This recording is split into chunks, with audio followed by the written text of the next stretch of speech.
38절부터 40절까지 제가 읽겠습니다.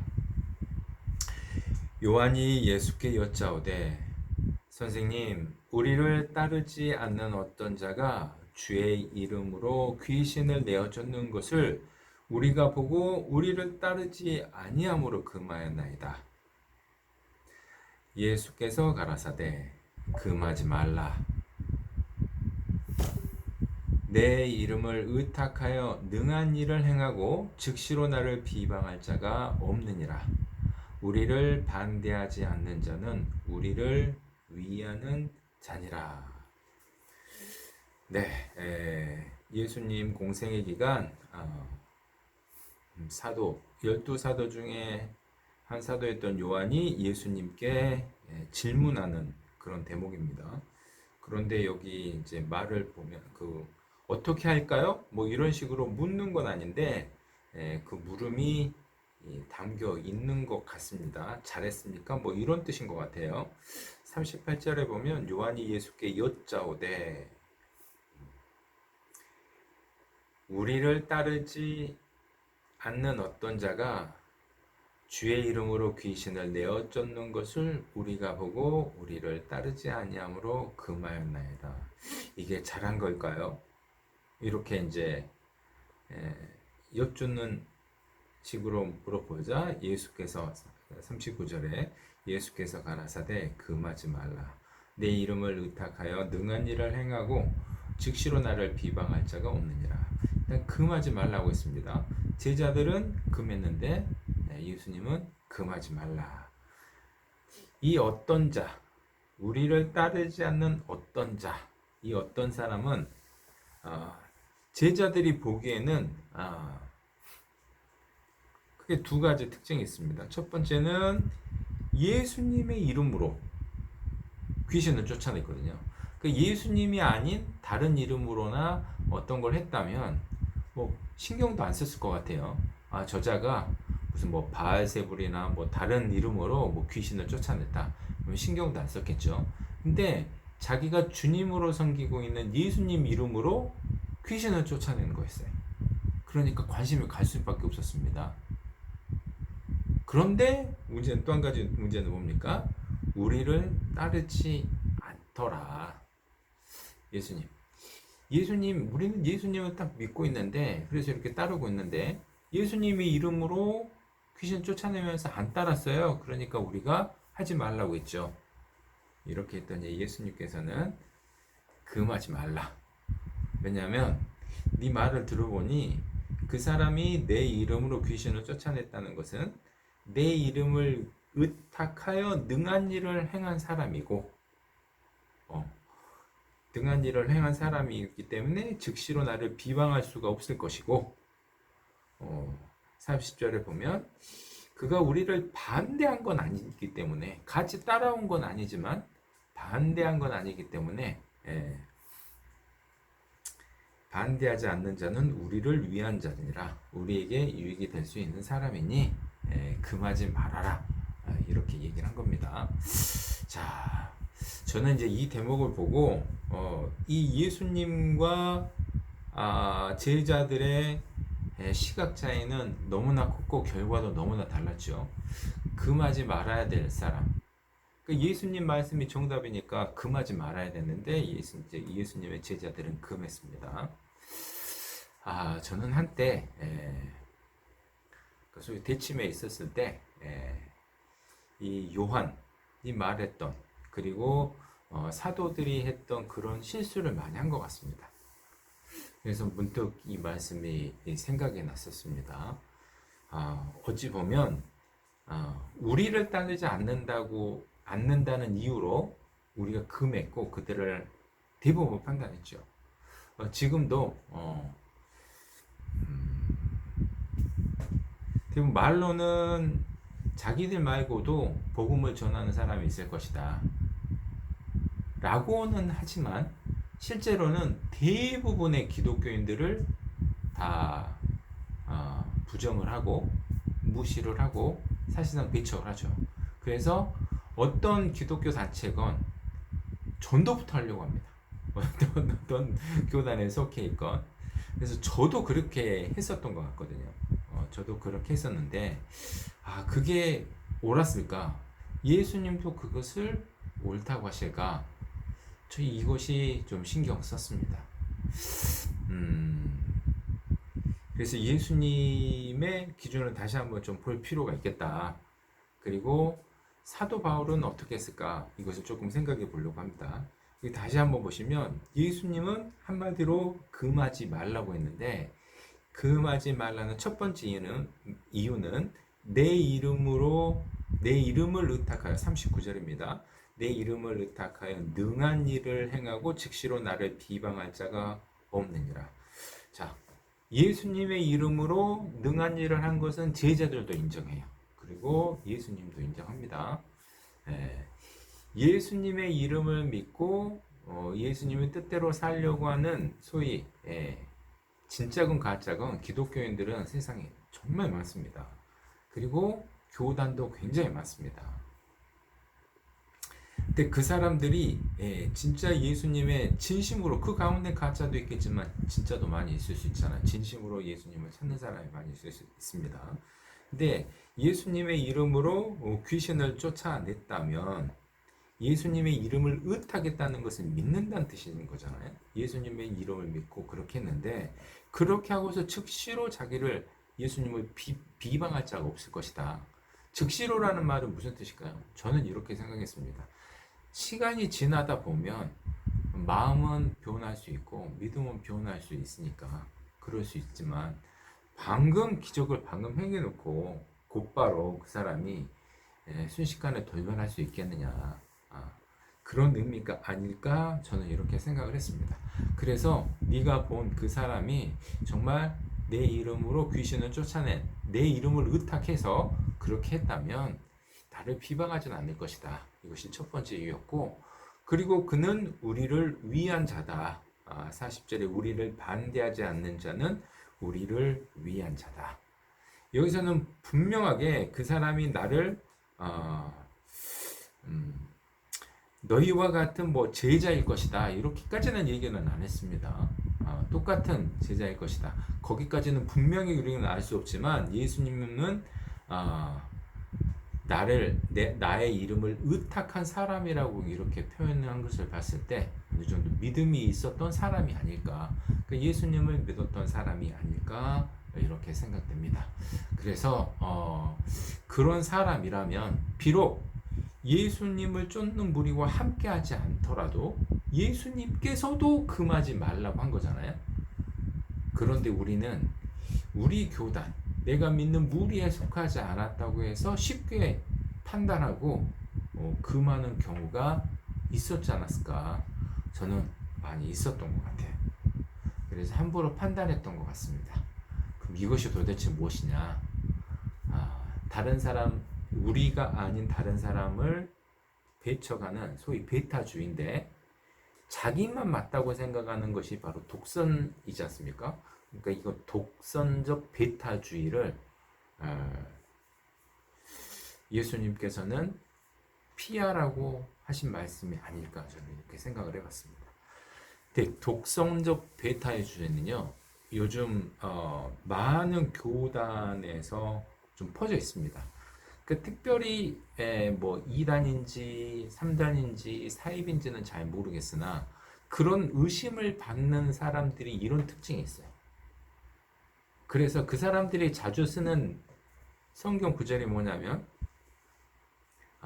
마태복음 7장 21절, 나더러 주여 주여 하는 자마다 다 하나님 나라에 들어갈 것이 아니요, 이렇게 얘기하면서 이렇게 이제 얘기를 하는데, 그러면서 진짜 알아야 된다. 그러니까 세상에 기독교인은 많은데 진짜가 없다. 그러면서 자기만의 교리로 교육을 시키려고 하잖아요.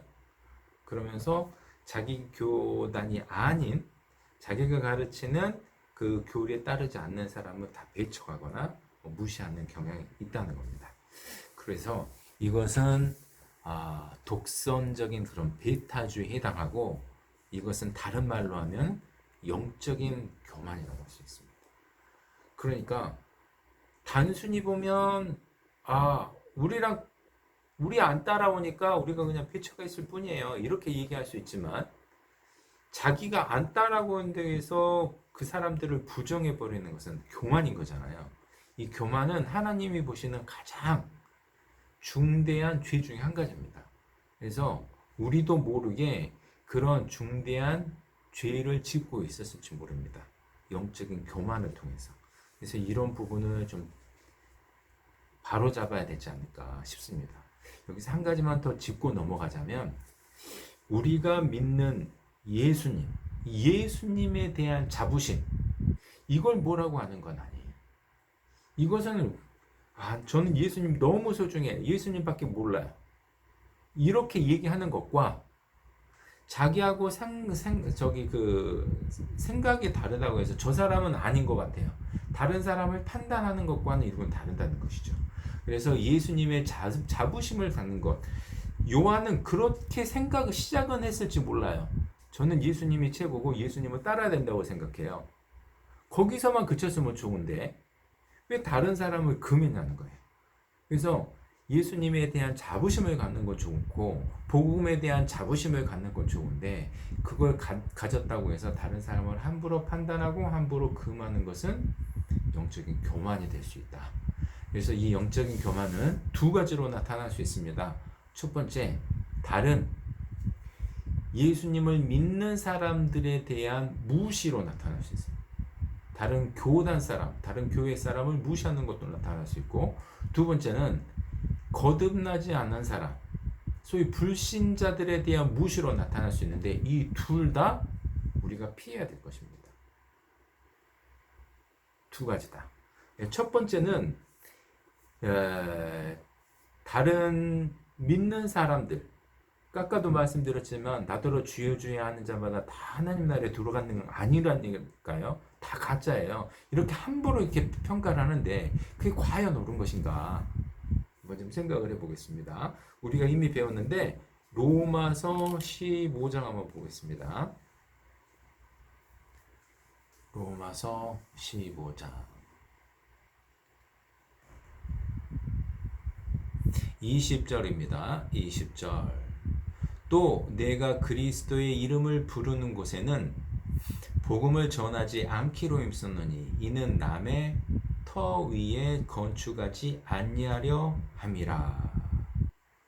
19절부터 보면요, 이 일로 인하여 내가 예루살렘으로부터 두루 행하여 일루리곤까지 그리스도의 복음을 편만하게 전하였노라.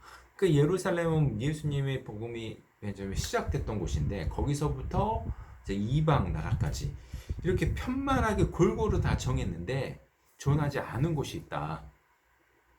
전하지 않은 곳이 있는데 이미 예수님의 이름을 부르는 곳이 있더라. 그곳은 전하지 않기로 했다. 이겁니다. 근데 20절은 한글 번역이 그렇게 잘 된 건 아닙니다. 영어 번역이나 원문을 보시면 내가 그리스도의 이름을 부르는 곳에는 복음을 전하지 않기로 했다고 했잖아요. 그러니까 복음을 전하지 않기로. 예수님의 이름을 부르고 있어. 그러면 저는 안 전할래요. 이 의미가 아니에요. 이 원래 영어로도 보면 So I have made it my aim to preach the gospel, not where Christ was named. 그러니까 예수님이 불려지지 않은 곳에 전하기로 했다. 이거하고 예수님의 이름이 불려지지 않은 곳에 전하기로 했다는 것하고 그리스도 이름이 불려지는 곳에 전하지 않기로 했다는 거하고 뉘앙스가 다르잖아요. 그러니까 예수님이 불려지는 곳에도 얼마든지 전할 수 있습니다. 그러니까 로마서는 이미 로마 교회는 이미 복음이 전해지고 있잖아요. 근데 로마서 1장에 보면 내가 너희에게도 복음을 전하기를 원한다 그런 거잖아요. 이미 전해지고 있는데 굳이 가서 전할 필요가 있냐는 거예요. 그래서 그런 의미가 아니라 예수님의 이름이 불려지지 않는 곳에 내가 전하기로 마음을 먹었다. 이런 의미입니다. 어쨌든 결론은 뭡니까? 막 표현은 좀 다르지만 예수님의 이름을 이미 전하고 있다면 그 사람은 어떤 사람에 의해서 터가 닦여져 가고 자라고 있으니 거기까지는 내가 전하지 않아도 된다고 생각한다. 이런 뜻인 거잖아요. 그러니까 자기가 복음을 전하지 않아도 누군가에 의해서 전해진 것을 자기가 인정한다는 뜻입니다. 오늘날 이런 마음을 가지면 얼마나 좋겠습니까? 이게 조금 전에 예수님께서 보여주셨던 마음 아닙니까? 금하지 말아라. 내 이름을 의탁해서 하는 사람, 그 사람들 금하지 말아라. 우리를 반대하지 않잖냐? 나를 반대하지 않으면 우리를 위하는 자다. 이렇게 생각하면 될 텐데, 오늘날에는 자기하고 같은 생각이 아니라는 그 이유 때문에 다른 기독교인들을 심히 폄훼하고 무시하는 것은 옳지 않은 것이라고 할 수 있습니다. 사도 바울은 에베소서를 썼잖아요. 에베소서에 뭐라고 썼습니까? 4장에 이런 대목이 나와요. 성령도 하나이고 하나님도 하나이고 하나됨을 강조해요. 잠깐 찾아보겠습니다. 에베소서, 정확한 표현이 제가 기억이 안 나세요. 에베소서 4장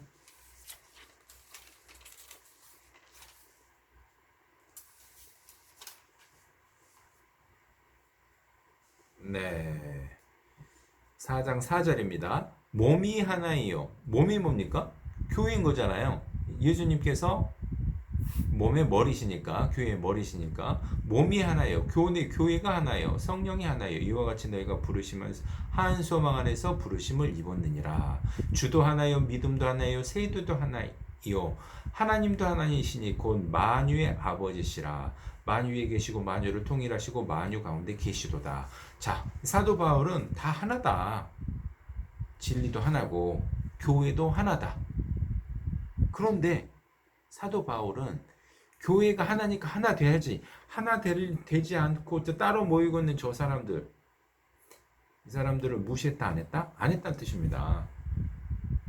자, 여기선 에베소서에선 말하는 그 교회는 뭡니까? 전 우주적인 교회거든요.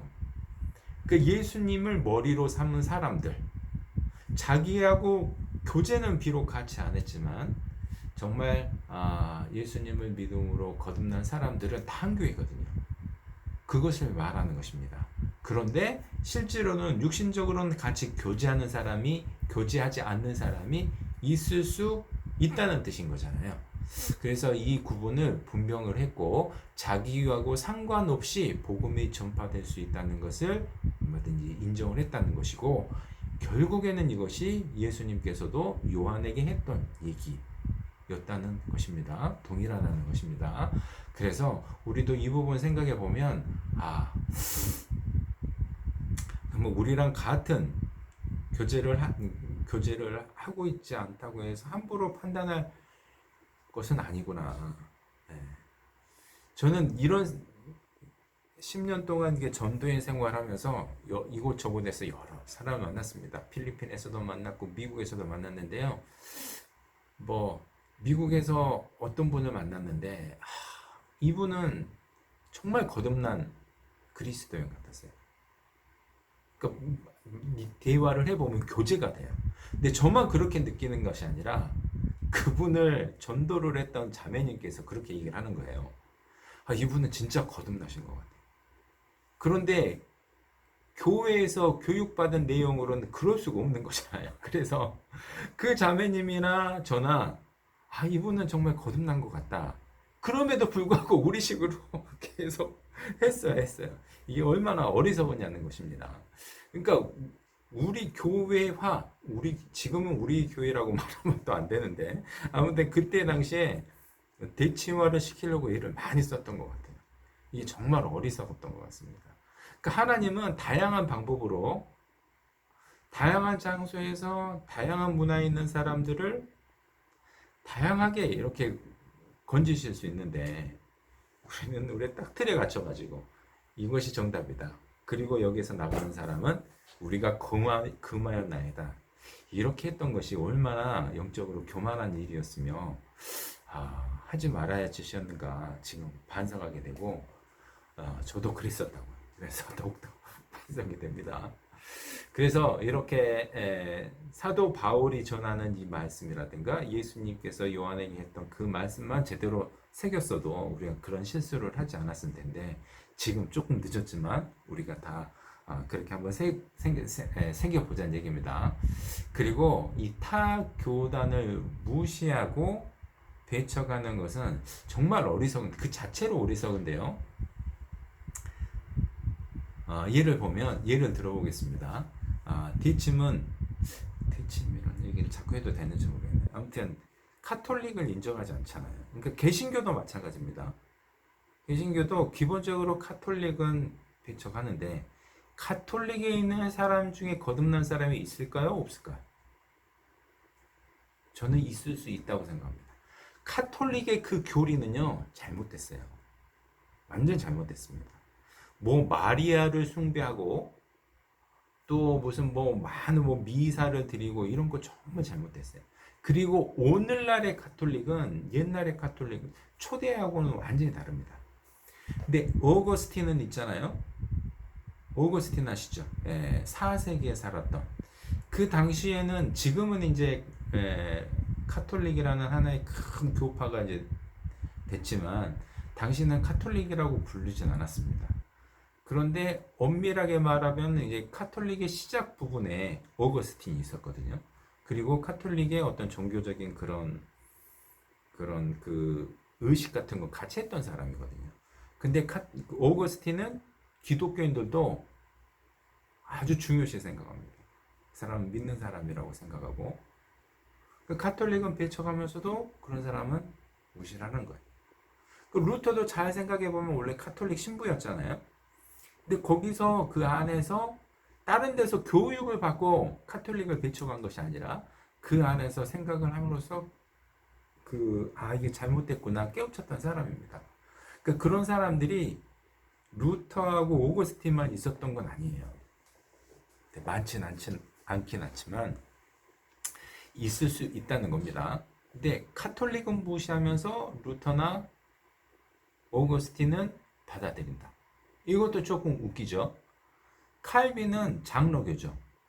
디침은 장로교 일단 무시하잖아요. 그런데 칼빈은 위인이잖아요. 칼빈은 기독교의 위인이고, 요한 웨슬레 감리교입니다. 감리교도 뭐 일반교회라고 하고 뭐 이렇게 하면서 하지만 또 요한계슬레는 떠받치고, 윌리엄 부스는 구세군이에요. 그리고 워치만리는 지방교회입니다. 지방교회, 구세군, 감리교, 장로교, 뭐 루터교, 카톨릭교 다 배척을 하지만 결국엔 거기 위인들이 다 나왔거든요. 그 사람들은 다 받아들인다는 거예요. 이게 모순이지 않냐 이 말입니다. 그러니까 그 교단에서도, 그러니까 우리와 함께하지 않는 그 교단에서도 얼마든지 믿는 사람이 생길 수 있고, 하나님은 어떻게 역사를 할지 모르는데 함부로 판단하는 것은 문제가 있다. 다시 한번 말씀드리지만 교리를 다 수용해라 그런 뜻이 절대 아닙니다. 잘못된 교리, 잘못된 가르침은 배척하는 게 맞아요. 이것은 성경에 나온 진리가 아니에요. 성경의 가르침이 아니에요. 진리가 아니에요. 이건 단호하게 거부해야 됩니다. 그런데 그 무리 사람을 함부로 금하는 것은 우리가 함부로 할 일은 아니다. 그래서 영적인 교만, 우리가 함부로 사람을 판단하는 것은 할 일은 아니라고 지금 말씀을 드리는 겁니다. 교리에 대한 분별은 반드시 할 필요가 있습니다. 우리는 그 기성교회 교인들이 기도할 때 좀 쉽게 판단하는 경향이 있습니다. 그러니까 기성교단의 기독교인들은 대부분 기복신앙일 것이다. 그래서 복달라 뭐 이렇게 할 것이다. 그런데 사실은 그렇지 않은 사람도 있거든요. 그러니까 숫자가 많지 않을지 모르지만 그렇지 않은 사람도 있습니다. 가끔 그런 사람들의 기도를 들어보면 제가 놀랄 때도 있습니다. 이런 기도도 하는구나. 그래서 기성교단의 기독교인들에 대해서 함부로 판단하는 것도 옳지 않고, 또 기성교단에서는 거듭난 사람이 나오지 않을 거라고 함부로 판단하는 것도 영적인 교만인 것 같습니다. 그래서 이런 독선적인 배타주의는 다른 믿는 사람들에서 함부로 판단할 수 있는 그런 위험성도 있지만, 또 한 가지는 이 불신자들을 함부로 무시하는 경향이 있어요. 그러니까 거듭나지 않는 사람들, 믿지 않는 사람들, 그런 사람들에 대해서 폄하하고 그런 경향도 있을 수 있습니다. 이것도 어쩌면 그 독선적인 피타주의의 큰 보험주의에서 악영향인 것 같아요. 우리는 그런 말씀, 그런 얘기 많이 들어봤을 겁니다. 믿지 않는 자의 기도는 듣지 않으신다. 들어보셨죠? 그 교회에서 우리 대침에 있을 때 많이 들어봤습니다. 오직 한 가지 기도만 들어주신대. 구원해달라, 거듭나게 해달라. 이 기도 외에는 아무것도 안 들으신대. 그렇게 우리 들으셨을 건데, 예, 그렇게 들으셨을 건데 그게 정말 정확할까요?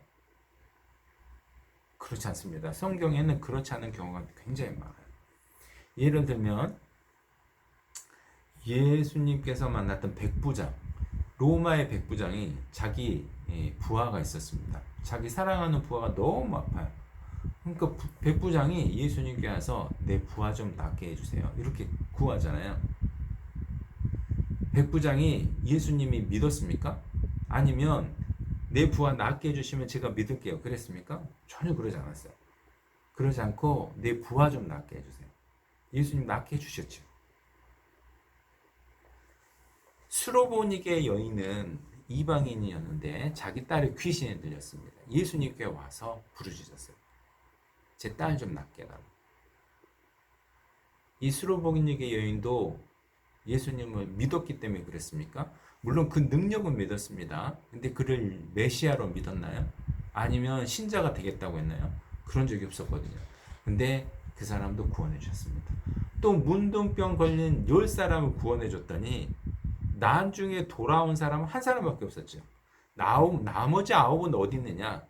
그럼 나머지 9 안 들을 줄 알면서도 고쳐주셨다, 안 고쳐주셨다? 고쳐주셨다는 얘기입니다.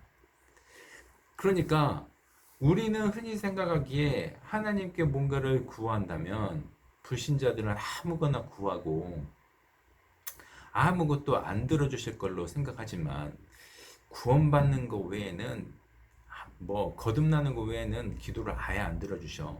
그 잘못된 가르침입니다. 그 자체가. 심지어 소돔과 고모라 상을 멸망을 할 때 그 사람들의 외치는 소리가 하나님께 상달했다고 그랬잖아요. 그러니까 그 고통 중에서 신을 찾을 수 있습니다. 그리고 우리가 지금 그 주변에서도 많이 보잖아요. 그러니까 기독교인이 아닌데 하나님 부처님 막 찾는다고 하는데 그 순간에 어쩌면 진짜 하나님을 찾는 마음이 생겼을 수 있다는 거거든요. 그럴 때 하나님께서 그들의 의사를 다, 그들의 요구를 다 무시하느냐? 어떤 근거로 그런 얘기를 할 수 있습니까? 하나님께서는 이 사람들이 나를 찾길 바라는데, 그런데 우리는 그런 것들을 일절 무시를 했는데 그 원인이 무엇이었느냐?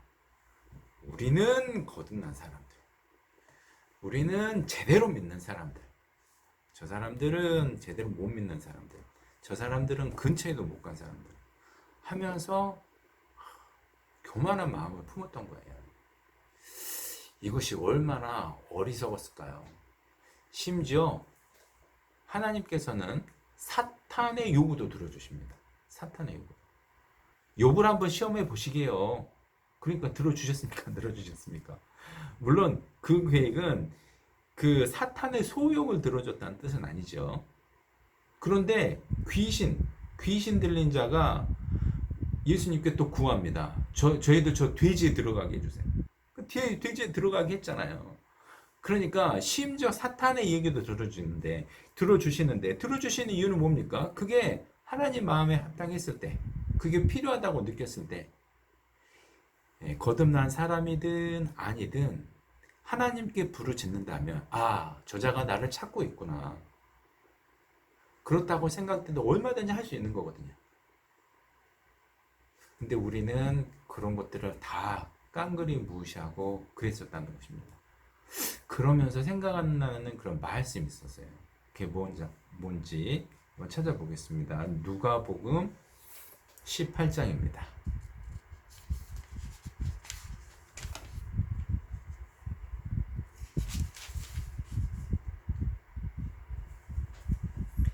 누가복음 18장 9절입니다. 또 자기를 의롭다고 믿고 다른 사람을 멸시하는 자들에게 이 비유로 말씀하시되 두 사람이 기도하러 성전에 올라가니 하나는 바리새인이요 하나는 세리라. 바리새인은 서서 따로 기도하여 가로되 하나님이여 나는 다른 사람들 곧 토색 불이 간음을 하는 자들과 같지 아니하고 이 세리와도 같지 아니함을 감사나이다. 나는 일에 2번씩 금식하고 또 소득의 11조를 드리나이다 하고 세리는 멀리 서서 감히 눈을 들어 하늘을 우러러 보지도 못하고 다만 가슴을 치며 가로되 하나님이여 불쌍히 여기옵소서 나는 죄인이로소이다 하였느니라. 자, 이 얘기는 저희가 전도 집회 때 엄청 많이 들었습니다. 저도 굉장히 많이 인용을 했거든요. 그런데 저는 이 말씀 준비하면서 이 말씀이 딱 생각이 나더라고요. 아, 다른 형태로 내가 이 바리새인의 교만함을 갖고 있었구나. 9절에 자기를 의롭다고 믿고 다른 사람을 멸시하는 자들. 아, 우리는 정말 올바른 믿음을 갖고 있지. 이런 생각을 하고 다른 교단의 사람들, 일반 다른 뭐 기성 교단의 기독교인들, 그다음에 믿지 않고 하나님을 찾는다고 하는 사람 얼마나 우리가 무시를 많이 했습니까? 바리새인의 기도가 하나님이여 나는 다른 사람들과 같지 아니하고 이 세리와도 같지 아니하는 감사합니다. 우리가 이런 정말 합당치 못한 기도를 했었는지 몰라요. 하나님 우리는 이 대침에 속해 있어서 너무 감사합니다. 이런 기도를 한 나머지 비대침인들은 함부로 판단했는지 모릅니다.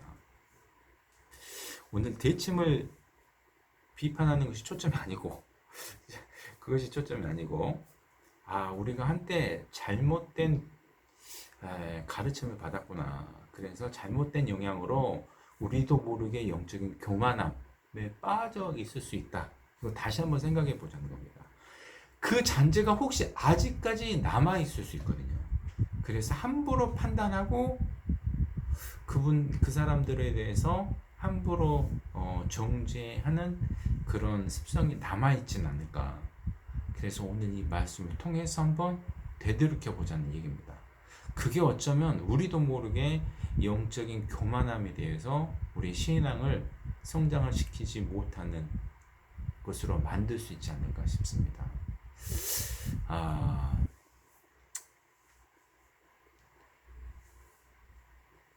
예수님께서도 예수님 당시에 예수님을 쫓아오면 되잖아요. 그러니까 예수님 당시 유명했고 그 주변의 사람이 아니었겠습니까? 웬만하면 쫓아와서 나하고 같이 다니지. 야, 웬만하면 그 사람 나 따라오라고 해. 이렇게 했을 수도 있을 텐데 예수님께서는 전혀 그런 얘기 안 하시고 내 이름을 의탁해서 그런 일을 했다고 하니 금하지 말아라. 이렇게 했다면 우리도 그 사람이 어떻게 될지 하나님께 맡기고 함부로 판단하지 않는 것이 가장 지혜로운 방법인 것 같습니다. 그리고 그 사람들 중에는 우리랑 같이 교류는 하지 않고 있지만 하나님께서 역사하셔서 하나님 방법대로 사용하실 수도 있고 그 사람 방법대로 하나님을 믿고 있는 사람일 수도 있다. 이런 생각을 가지면 우리는 그런 사도 요한이 범했던 그런 오류 그리고 이 바리새인이 가졌던 이런 오류 범했던 오류는 피할 수 있지 않을까 생각합니다.